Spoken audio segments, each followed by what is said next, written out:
নাটক can you imagine, নির্দেশনায় শাহ মোহাম্মদ মাহফুজুর রহমান। নাটক চলাকালীন সময় সবাই মুঠোফোনটি নিষ্ক্রিয় রাখবে।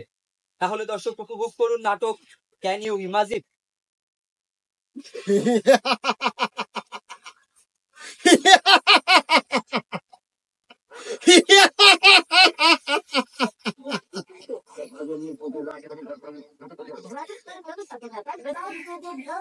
রবিন হুডকে আমি ঘৃণা করি, রবিন হুডকে আমি ঘৃণা করি। শান্তির একটা ঘুমটাই নষ্ট করে দিল। আচ্ছা করে আমাদের জীবনের উদ্দেশ্য কি বলতো? উদ্দেশ্য কি হবে? দোকানে যাবো, সাহেব নামবে, চলে আসবি। বড় লোকের অনুদানে দিনকাল বেশ ভালোই যাচ্ছে, বেশ ভালোই যাচ্ছে। ঘুমা, পৃথিবীতে ঘুমের থেকে শান্তি আর হয় না।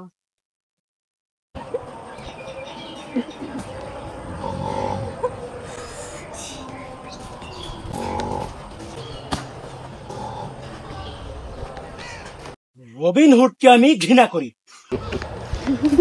রবিন হুডকে আমি ঘৃণা করি, রবিন হুডকে আমি ঘৃণা করি। দাদা রবিন হুড বলতে নাই, কানের মুখে বের করে দিলা গো। এই রবিন হুডের সাথে তোমার কি এত সমস্যা? রবিন হুড তোমার কি এমন ক্ষতি করেছে শুনে? এই চুপ কর মূর্খের দল। এই এই তোরাই তো তার ধারক বাহক। দাদু রবিন হুড আবার কে? দাদু রবিন হুড আবার কে?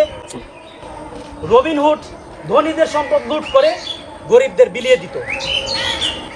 এতে গরিবদের উপকার হতো না, অপকারী হতো। আচ্ছা আপনারাই বলুন, অন্যের রাজ্য লুট করে গরিবদের বিলিয়ে দিলে কি মহান হওয়া যায়?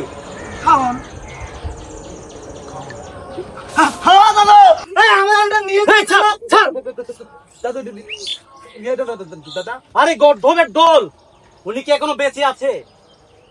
কিন্তু যে অভ্যেস গড়ে দিয়ে গেছে তা মানুষ আজও চর্চা করছে। আমি রবিন হুডকে ঘৃণা করি, আমি রবিন হুডকে ঘৃণা করি। এই রবিন হুড মক্কেলটা তো মিস হয়ে গেল রে। রবিন হুড গুরু সাহেব, আহা প্রভু। এই যে ভাই, আপনাদেরকে কি কখনো বোঝাতে পারবো? এই বসে থেকে থেকে একটু অনুদানের আশায় থাকেন, এটা কি কোনো আদর্শ জীবন হলো? আরে এই দয়াময় বেঁচে থেকে আপনারা যে অক্ষম হয়ে যাচ্ছে তাকে বুঝতে পারছেন না? আপনারা তো দিন দিন পঙ্গু হয়ে যাচ্ছে।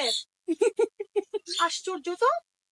আচ্ছা আপনারা কি ভাবছেন যারা আপনাদের কি অবস্থায় জিম্মি করে রেখেছে তারা আপনাদের ভালোর কথা চিন্তা করছে? কেন ধনীদের সম্পত্তির উপর গরিবদের তো একটা হক আছে। ধনীরা তাদের টাকা গরিবদের মাঝে বিলিয়ে দিবে, এটাই তো উচিত। হ্যাঁ, যদিও এটা ধনীদের দায়িত্ব, তবুও এই চিন্তার কারণে গরিবরা নিজের চেষ্টায় ধনী হতে চায় না, তাই তারা কোনো কাজও করে না, ধনীও হয় না।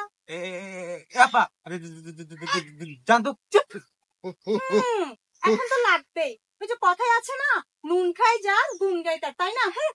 আসছে এই বাবা, তাহলে আপনি আমাদের খাওয়ালেন। আরে আরে আরে, ও গড, এই পরনির্ভরশীলতাই আপনাদের জীবনে কাল হয়ে দাঁড়াবে।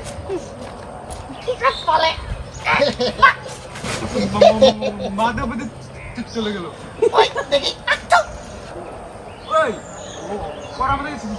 সাহায্য কেন করছে এটা তো কখনো ভেবে দেখিনি। আচ্ছা সাহেব, ওরা আমাদের সাহায্য কেন করে?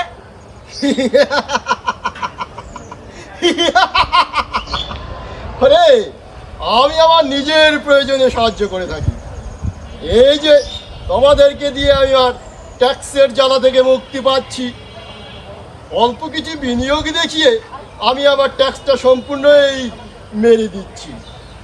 আমার কোম্পানির আয়ের উপর ব্যয় দেখিয়ে আমি সম্পূর্ণটাই যেন ফি হিসেবে খাটিয়ে দিচ্ছি। এতে তোমাদের উপকার হলো না অপকার হলো এটা আমার দেখবার কোনো দরকার নেই। I don't care.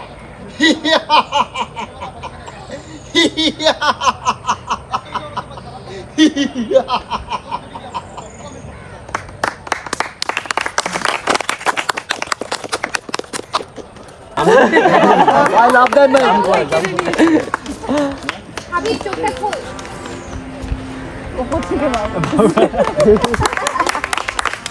এখন 2000